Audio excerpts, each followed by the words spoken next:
Assalamualaikum warahmatullahi wabarakatuh. Alhamdulillahillazi syakhara asy-syamsa wal qamar wa ja'ala al-laila wan nahara nafi'aini li ibadihi fi jami'il aqtar wa askana man ittaqahu fil jannati min tahtihal anhar wa adkhala al-kafirina wal munafiqina fin nar wa tabat ta'iba man istalzama bil ibadati wal istighfar.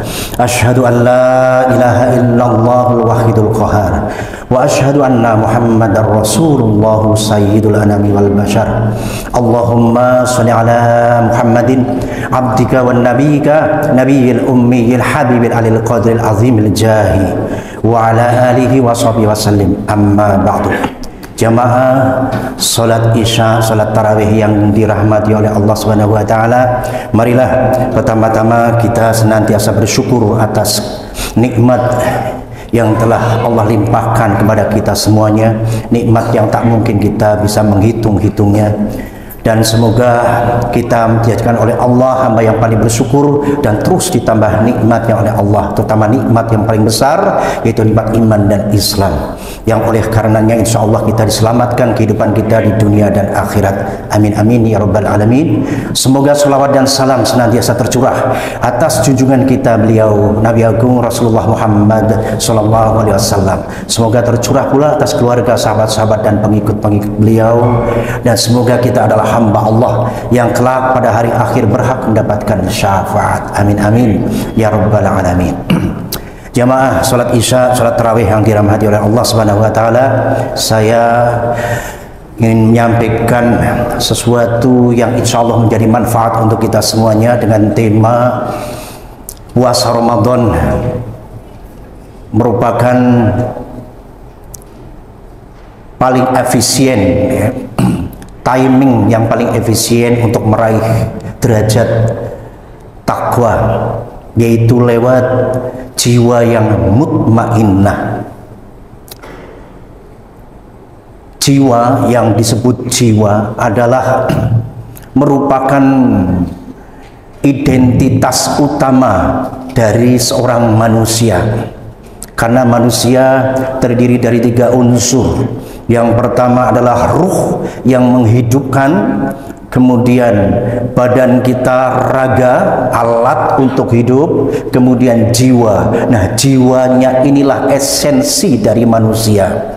Ibaratnya kita ada makanan yang kalau diibaratkan buah-buahan adalah biji, dagingnya, buahnya, dan kulitnya. Raga kita ini adalah kulitnya, kemudian bijinya adalah ruhnya, kemudian jiwanya adalah dagingnya. Maka kalau ada lengkeng, namanya manisan lengkeng atau lengkeng di kaleng, bukan kulitnya, bukan pula bijinya, tapi adalah dagingnya. Itulah, meskipun nggak pakai kulit, meskipun nggak pakai biji, tetap namanya lengkeng. Ini kita yang terlihat sekarang ini adalah cuma bungkusnya manusia, cuma wadahnya manusia. Yang namanya manusianya tidak kelihatan. Yang namanya manusia adalah yang ketika nanti, ketika malaikat Israel mencabut kita dari wadah kita, itulah yang namanya manusia. Meskipun kita sudah tidak pakai bungkus lagi, tetap namanya manusia. Pak Harto, Pak Soekarno di alam barzah tetap namanya manusia, meskipun sudah tidak pakai raga lagi. Begitu juga yang namanya gaji, itu adalah isinya, bukan amplopnya. Ini hanya sekedar amplop kita yang kelihatan ini. Yang namanya manusia itu adalah yang dibungkus itu. Yang dulu ketika malaikat meniupkan ruh, meniupkan kita di dalam janin, yang waktu itu hanya wadah yang 4 bulan 10 hari sebelum ditiupkan, itu hanya sekedar wadah saja.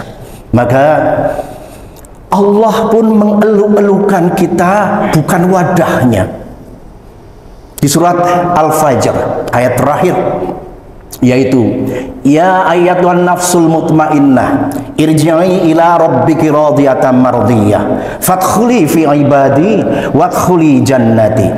Wahai jiwa yang tenang, jiwa mutmainnah, jiwa yang sehat, jiwa yang takwa, yang soleh, yang rupawan, yang indah, kembalilah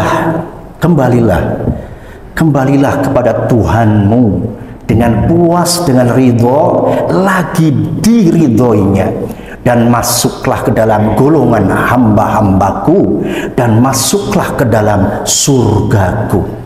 Yang dielu-elukan oleh Allah, wahai jiwa yang tenang, bukan wahai tubuh yang perkasa, yang sehat, yang cantik, yang ganteng, tapi jiwa. Isinya, bukan amplopnya, karena nanti amplopnya akan diganti dengan amplop yang baru sesuai dengan isinya. Kalau isinya baik, mutmainnah, isinya takwa, soleh, maka nanti akan diberi tubuh yang indah pula, seindah isinya waktu hidup di dunia. Kalau nanti ternyata selama hidup di dunia ia adalah manusia yang busuk perilakunya, durhaka kepada Allah, menjijikkan, maka kelak di hari kiamat ia akan diberi tubuh yang baru yang menjijikkan, semenjijikkan perilakunya semasa hidup di dunia. Tubuh kita nanti bukan ini, nanti tubuh kita akan diberi tubuh yang baru, yang blueprintnya atau modelnya itu tidak hancur ketika kiamat, yaitu tulang ekor atau tulang sulbi. Nanti akan tumbuh dari situ tubuh yang baru, yang besarnya sebesar tubuh Nabi Adam alaihissalam, manusia pertama diciptakan, yaitu sekitar 60 hasta. 60 hasta itu sekitar 29 meter lebih atau 3 kali pohon kelapa. Besarnya sekitar 7 hasta. 7 hasta itu sekitar 3,5 meter lebih. Bukan tubuh ini yang kecil ini untuk kita, ukuran kita sekarang. Nanti tubuh kita gede segede manusia pertama diciptakan. Ini hanyalah sekedar wadah. Nah, di dalam puasa ini kita punya target pencapaian. 1, sabar. Agar menjadi manusia yang sabar. Sabar terhadap godaan, sabar ketika bertaat kepada Allah, beribadah kepada Allah. Sabar ketika menghadapi sesuatu yang tidak baik. Sabar adalah pencapaian pertama. Pencapaian kedua adalah maghfirah, ampunan. Ampunan dari Allah, sehingga kita ketika puasa kita sukses insya Allah menjadi hamba-hamba yang bersih dari dosa-dosa seperti bayi yang baru dilahirkan. Nah, pencapaian yang puncak adalah agar kita menjadi la'allakum tattaqun, menjadi hamba yang takwa, muttaqin. Nah, pencapaian puncak ini, muttaqin ini, ibaratnya amplop atau tubuh kita ini kendaraan, itu ada sopirnya. Si sopir inilah jiwa. Jiwa ini mutmainnah apa tidak? Nah, maka jiwa yang mutmainnah ini di bulan puasa kita gulowentah. Timing yang paling efektif untuk tazkiyatun nufus, pencucian jiwa, penumbuhan jiwa, penyempurnaan jiwa ke arah jiwa yang mutmainnah, ini adalah dengan berpuasa Ramadan.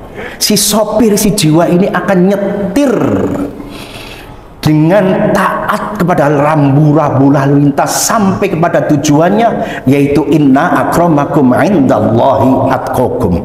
Orang yang paling mulia di sisi Allah adalah orang yang paling bertakwa di antaramu.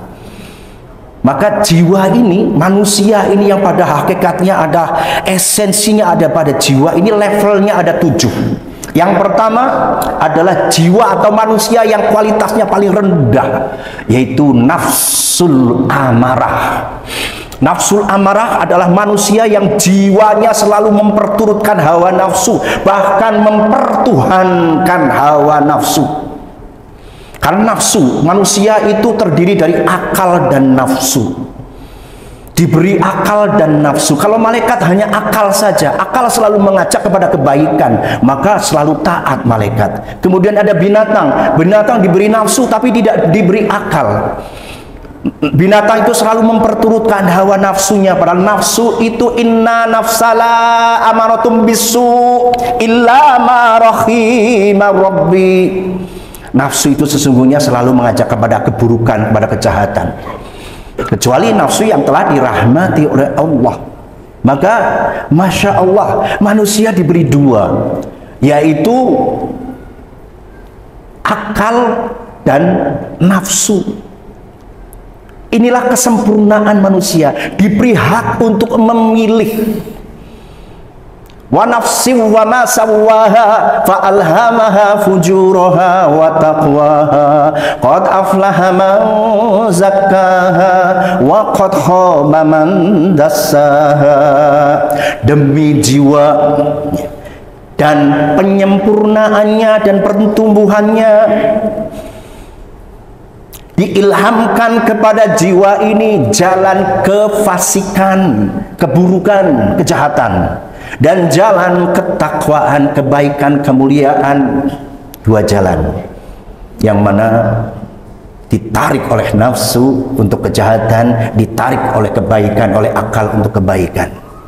Maka sungguh beruntung orang-orang yang mensucikan jiwanya, dan sungguh celaka bagi orang-orang yang mengotori jiwanya.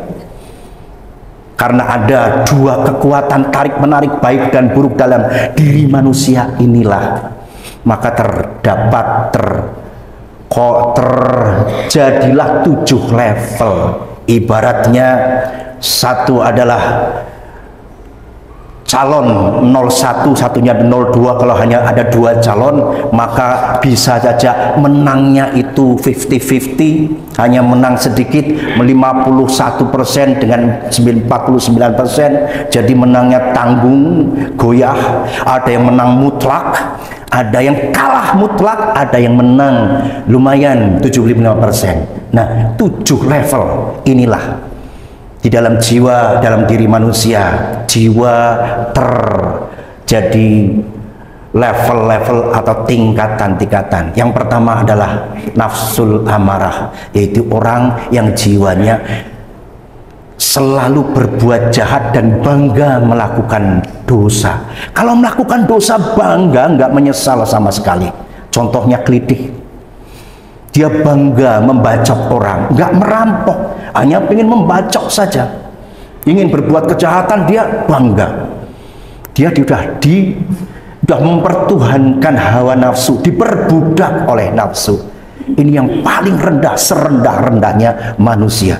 Kemudian yang di atasnya lagi lebih mendingan, karena dia menyesal setiap melakukan kejahatan. Kalau tadi akalnya kalah, yang menang nafsunya mutlak 100%, mungkin yang ini masih ada perlawanan, sehingga ada penyesalan, namanya nafsul lawamah. Jiwa yang menyesal atas perbuatan dosanya, tapi besok melakukan lagi, menyesal lagi, melakukan lagi, menyesal lagi. Dia tidak mampu, hanya bisanya menggeliat, kalah telak 80%. Kemudian meningkat lagi, mendingan sudah ke arah yang lebih menang, ya seperti tadi, mungkin menangnya sekitar 55%, 45%, yaitu nafsul mulhammah, yaitu jiwa yang sudah diilhami kebaikan, karena akalnya sudah menjadi presiden, tapi presiden yang lemah, karena menangnya tuh hanya sedikit, dia masih gampang digoyah oleh oposisinya. Seseorang yang tingkat inilah, manusia kebanyakan di tingkat ini. Kadang melakukan kebaikan, kadang melakukan keburukan, kadang sholat, kadang maksiat. Manusia kebanyakan di level mulhammah. Nah, maka di bulan Ramadan ini, mari saya juga masih berada di level mulhammah, tingkatkan menjadi levelnya menjadi mutmainnah. Karena dengan jiwa yang mutmainnah, jiwa yang mutmainnah ini adalah jiwa yang bahagia. Bahagia sekali kalau melakukan kebaikan. Kalau ibadah itu senang, bahagia, adem, tenang. Ketika berinfak juga senang, tidak menyesal. tidak terpaksa. Bahagianya ketika melakukan ketaatan. Sedih sekali kalau melakukan keburukan, menyindir orang, menyinggung orang dengan tidak sengaja, kepikiran terus. Kehilangan sholat, nangis. Kehilangan HP, ya sedih tapi tidak sampai parah. Tapi kehilangan sholat, nangis yang nggak habis-habis, minta ampun kepada Allah. Ya Allah, ampuni hamba sampai hamba terlupa tidak sholat. Ya Allah. Kalau levelnya masih mulhamah atau lawamah, ya hanya menyesal saja. Aku sholat mau lali, nggak ada, ya hanya garuk-garuk kepala saja. Tapi kalau mutmainnah, dia akan menangis, menyesalnya bukan main. Ada di antaranya orang-orang yang bisa melampaui level mutmainnah, yaitu radiyah. Nafsu radiyah adalah jiwa yang ridho atas segala ketentuan Allah, baik ketentuan yang buruk maupun yang baik. Ketika ia kehilangan anaknya meninggal, istrinya, bahkan seluruh keluarganya meninggal, orang yang levelnya sudah radiyah ini tetap ridho karena ia sadar bahwa semuanya adalah titipan saja dari Allah. Meskipun menangis, ya Allah, saya menangis, ya Allah, sedih kehilangan anak, istri, sekeluarga kena musibah, tertimpa bangunan ketika gempa, ya Allah, maafkan tangisan saya. Seperti Rasulullah pun menangis ketika beliau ditinggal mati anak atau putranya maupun istri tercinta. Boleh menangis asal bukan tangisan jahiliyah, tapi ya ridho. Tokonya terbakar, hangus semua, rugi besar, ya tetap ridho. Tapi ketika kehilangan sholat, kehilangan kesempatan untuk berbuat baik, ya sedih sekali. Naik lagi, ada yang levelnya adalah mardiyah. Level mardiyah ini sudah wali kecil, udah wali besar, tadi wali kecil, yang ini wali besar, para waliullah, yaitu orang yang diridhoi oleh Allah. Orang yang diridhoi oleh Allah ketika ia bicara, Allah menjadi lisannya. Ketika ia melihat, Allah menjadi matanya. Ketika ia mendengar, Allah menjadi telinganya.